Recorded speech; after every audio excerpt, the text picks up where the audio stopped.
Hey, what's going on, my friends, and welcome to my YouTube channel. My name is Victor, and today I'm going to share with you 3 things I think you should know about this upcoming new moon we have here on May 30th, 2022. Number 1, creative courage. I'm not suggesting you should have more creative courage. What I'm saying is that you might find yourself feeling inspired to do something that's outside the realm of your comfort zone. And if you can do that, if you can dare to let your freak flag fly, as they say, to be your bold, real, authentic self, you're going to find a lot of happiness. You're going to find a lot of just joy and peace within your life. But it's not easy. And you might also attract to yourself perhaps a bit of inspiration, a little nudge that you need. Because putting yourself out there creatively in whatever that looks like usually is scary, usually is so intertwined with our sense of self-worth and our unresolved unconscious issues, and putting ourselves out there artistically or creatively or just being ourselves more so in the way we show up in the world and dress, as an example.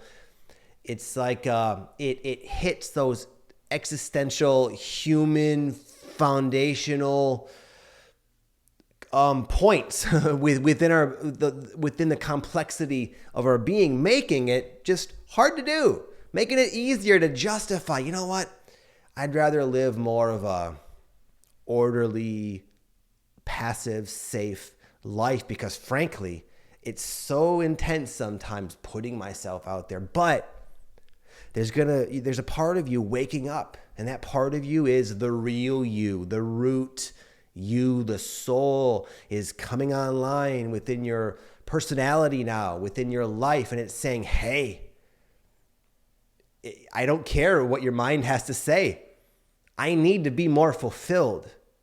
We could be a lot happier. And it's going to take some courage. I was inspired to share about this because I'm going through the exact same thing in my own life. You might notice the only videos generally that I put out on my YouTube channel are these energy updates. I've sort of pigeonholed myself into this very narrow genre. And though I understand they're helpful and I really do enjoy doing them, there's a part of me that would like to discuss other things, but have been afraid to, quite frankly, because those videos don't tend to do as well. And I have this fear of sabotaging my channel. But just yesterday, sometimes when my family's not home and I eat like my meal, I'll watch like YouTube or something. I'll put on the TV. And I just flipped on my laptop and I was eating my meal. And a good friend of mine, someone who I haven't talked to in a while, one of her videos popped on. Her name's Leora Alexandra. She's a wonderful woman if you haven't checked her out on YouTube yet. And she was talking about ayahuasca. Ooh, right there I was intrigued because we've drank ayahuasca together, me and Leora. And I was curious to see what she had to say about it. So I watched almost the whole video, pretty much the whole video actually. And Leora is also she's a bigger YouTuber than I am. She has like 500,000 followers, maybe around that. And anyway, the video was so candid, so like off the cuff. I think she was like sitting on the floor with maybe a selfie stick. You know, it was right before she was going to go to bed. She wasn't all done up like a lot of women like to get done up. And she was just straight up talking about her ayahuasca experience with no agenda whatsoever. She was just sharing her honest experience, the good, the bad. And there was times where she was getting vulnerable, and it was just so real and so courageous. I was like, damn. And I was like, man, why am I not doing that? Why? I was just so inspired. I felt like, well, I could do that too. And you can too. We can do this together. So where in your life are you feeling maybe like you're in a box, maybe within your career, or just like, you know, it can be challenging when you change so much, and then all the people in your life, they expect you to be the old version of you. And because they expect that old version of you just to always be there, it almost kind of reinforces that old version of yourself. And it can take some like willpower and awareness to just say, no, this is who I really am. So this new moon is encouraging you to be a slightly more bold version of who you really are and whatever that looks like in your life. And what I've learned going through this spiritual awakening is you really can't avoid it, because to cling to the old, to resist the will of your soul, of your spirit, it just like, it creates more and more resistance and pain and suffering. And all we really got to do is just let go and follow the will of our spirit, which during new moon periods can present itself in a pretty obvious way. Number 2 is more of a collective observation. And I'd be curious to hear, maybe in the comments, you can let me know if you've noticed this as well. There seems to be a lower tolerance for unconsciousness. You know, I love this TV show, Vikings. It's a Netflix TV show. And one of the things you'll notice about the kings and the queens and the rulers of that time period is, unfortunately, the ones who made it to the tippity top of the mountain were the most narcissistic, were the most cutthroat, they really had to sell their soul to like get to this position of power. And it worked. That was like what actually worked, is that type of like just complete abandonment of your conscience, your conscience to have your way in the world. And for a long time, beyond, the Vikings era was, 900, it was like 1,000 years ago, basically, or more.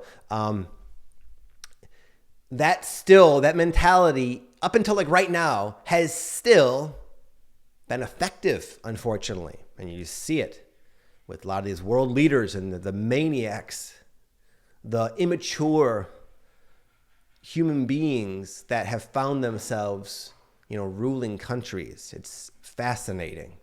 But that's like the collective it's like an expression of the overall collective consciousness. And for so long, it's been like that. But what I'm seeing now is that mentality is becoming more obvious to like the masses and less effective, where it's kind of blowing up in their face. And I'm not someone who really watches or pays much attention, but I've been keep my eye on what's going on in Ukraine as an example of that mentality not working all so well.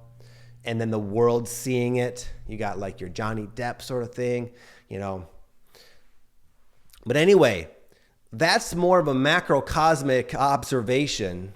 And whenever that's happening, it's also usually relevant to us as individuals, as a microcosm of that grander whole. So it's also something you may notice in your own life. Like you are waking up more so to your own unconsciousness and not putting up with it, not agreeing with it, not being swept away by it. More so like, oh, I don't like this. And I'll give an example, kind of a potentially almost oversharing, too honest type of example, but I'm going to say it because I've already put this much build up on it. I've been noticing myself really judgmental of like people in my life, like really just like in my mind, critical of some of like the things I notice about them, some of their like unconscious tendencies. And for whatever reason, I found myself really like bitter and intolerant and impatient and annoyed, like that type of energy with all these people I love in my life. And I've just been sort of judging them. And honestly, probably in the past, I would have waves of that. I think most human beings do if they're really honest with themselves. And I think at the time, it was like I would justify it by saying, oh, they're doing this. And I would get in that vibration, of like disagreeing with it.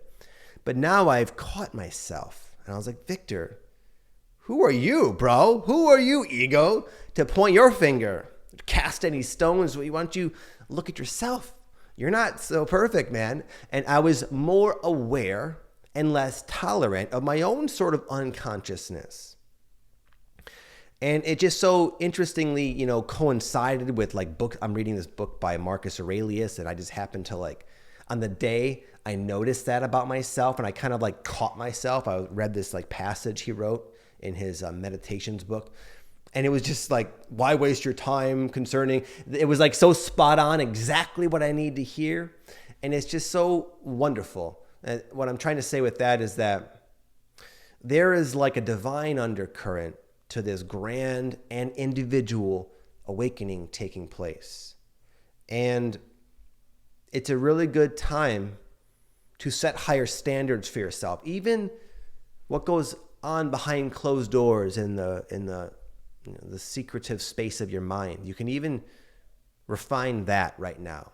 And if you're willing to really own it and like look at yourself, and if you have a genuine desire to improve, to become more conscious, more whole, then I think you too might find you'll also attract whatever it is you need to wake you up or to reinforce that new version of yourself.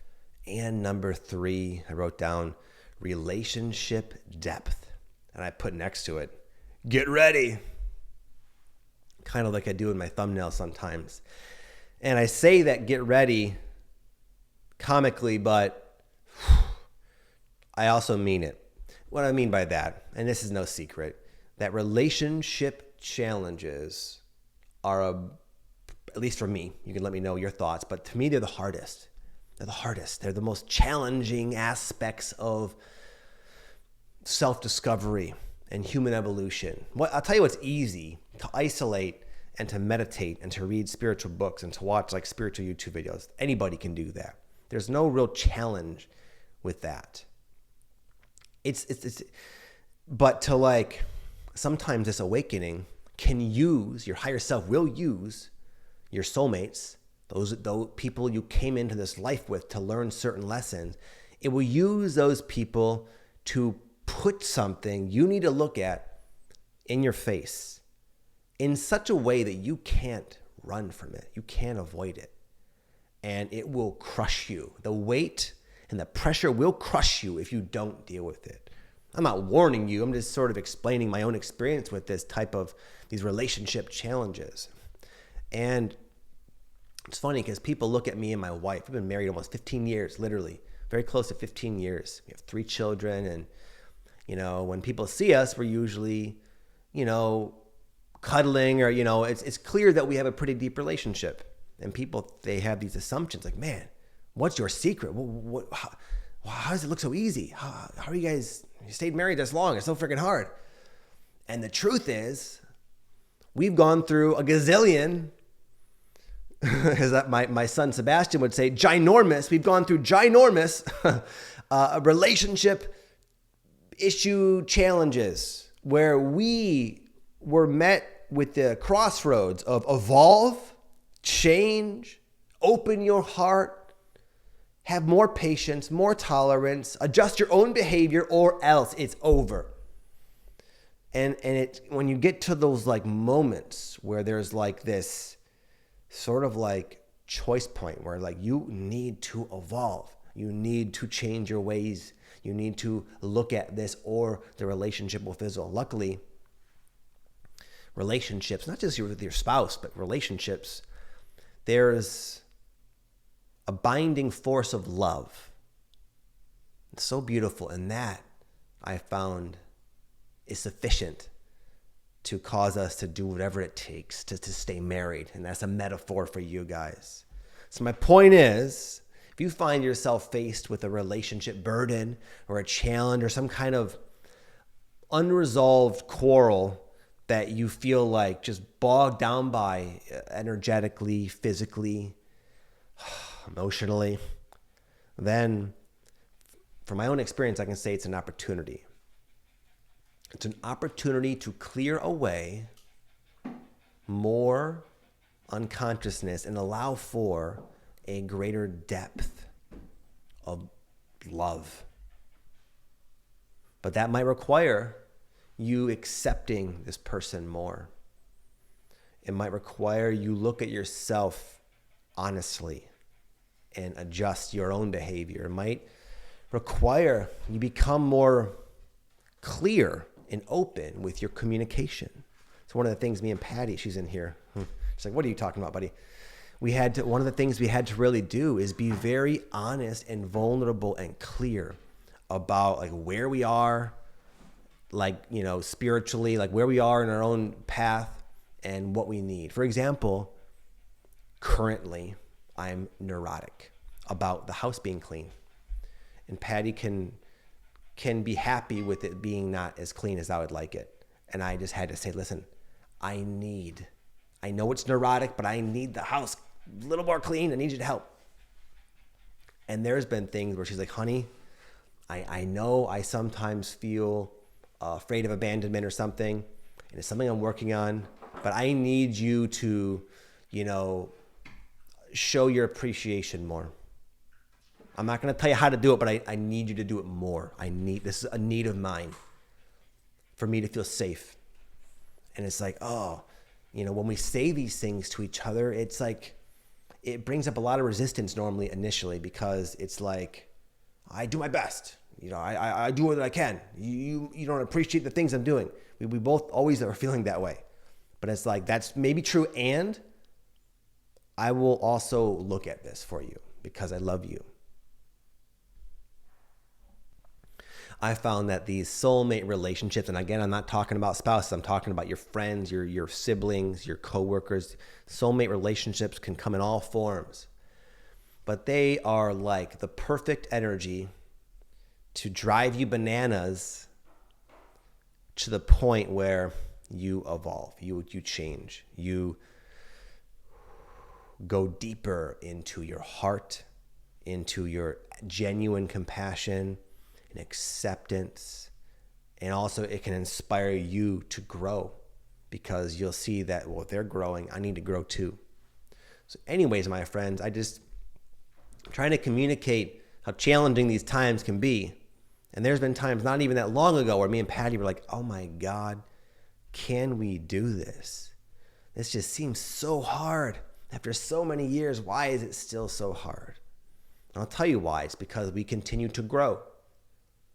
Because this collective evolution humanity is going through is just continuing to ramp up. The vibration is continuing to raise, and it's just demanding higher levels of our authentic self. It's forcing us to evolve. And so many people are allowing these challenges, not just only within relationship, but from life, to just like overtake them and make them give up. And luckily, people like you who watch videos like this aren't those folks. You're the folks that are like, yeah, man, shit, Vic, it's been tough for me, but you're still in here. If you wouldn't watch a video like this if you didn't still have hope. If you'd given up, you would not be watching me anyway. And I'm always trying to like prep you guys up. So good job, and keep up the good work, because the world needs you guys. Because you know what? You pushing through your own challenges, your own relationships, within your own life, it's making it more possible. It's making it doable for more and more and more people across the globe. So just understand, you'll get to reap the benefits. You're like one of the pioneers. And it's like an analogy that comes to mind is like, we got this machete and we're like chopping through a very dense jungle, and we're going somewhere. There's a part of us that says there's something awesome through this jungle. And as we keep chopping, once in a while, we stumble upon more of ourselves, more awesomeness, a better life, more abundance, more freedom, soulmate, all these cool things. It's like, wow, all these gems we're picking up. And because we're the forerunners, we're getting to them first. And it's exhilarating. It's such an interesting time to be alive. But beyond that, more importantly, what's happening is, because you're the one with the machete, guess what's in your wake? A clear path where other people don't have to chop. They might not have the strength to handle that machete for so freaking long. You know, the trees just keep getting thicker and thicker, but they see you up ahead chopping away. They say, oh, maybe I'll try this path. And then they wake up too. And they come into their power as well. And then they go off on their own little journey, and then other people follow them. And it's like this thing, this grand, exponential evolution. brought forth by the might and just like the willpower and the never quit attitude of you, people like you. So keep up the phenomenal work, my friends. I wish you well. I wish you nothing but the best. And in case you haven't seen, in my recent video, I announced that one of my online programs is now available. It's called Ascension Body. It's a fitness and nutrition program developed specifically for empathic people. In case you don't know, I used to be a personal fitness trainer for about 10 years. And what I found is that as an empath, especially when I started going through my spiritual awakening, I just found that conventional and popular modalities burnt me out and were ineffective. And I didn't even like going to the gym anyway. I found that whole vibe kind of overwhelming at a time in my life. So I was not willing to give up because I found that exercise is such an important part of me being balanced and happy and healthy and energized. I tried a million different things, and I found kind of an unconventional way of exercising and also eating that it just was like so appropriate and so perfect for me and my sort of empathic nervous system. And ever since doing that, I've lost a lot of weight. I used to be like 25 pounds heavier of just pure fat, and I was just unhealthy and tired all the time. And now I'm like lean and fit and healthy, and it's not just me. You might say that you're lucky, Victor. Well, I literally would test this on my one-on-one personal training clients. And I mean one-on-one awakening coaching call clients. I would send them all workouts and diets and stuff like that. And I found that all the empaths responded the same way, got the same result. So after a long time, I decided to put it into an at-home program that anybody can do from the privacy of their own home. It's like a digital program. It doesn't require a gym membership or some monthly fee. It's like a one-time thing. And you have the guidance to where you can implement this into your life. And what I found is it will give you a lot more energy, a lot more strength, and it will tone you up and make you look real good. But also, it'll make you have more endurance when it comes to being in public and being a sensitive empath. You'll find that other people's vibes just don't penetrate the same way as they used to. You just feel more free to go out there and not be affected so much. So anyway, I'm going to leave a link down below. Check it out. It's going to be available for like another week or so. I usually close it down just to really motivate action takers. But right now it's open if you're seeing this video, and check it out if you'd like. And with that said, have an amazing day, my friends. We'll be in touch. Peace.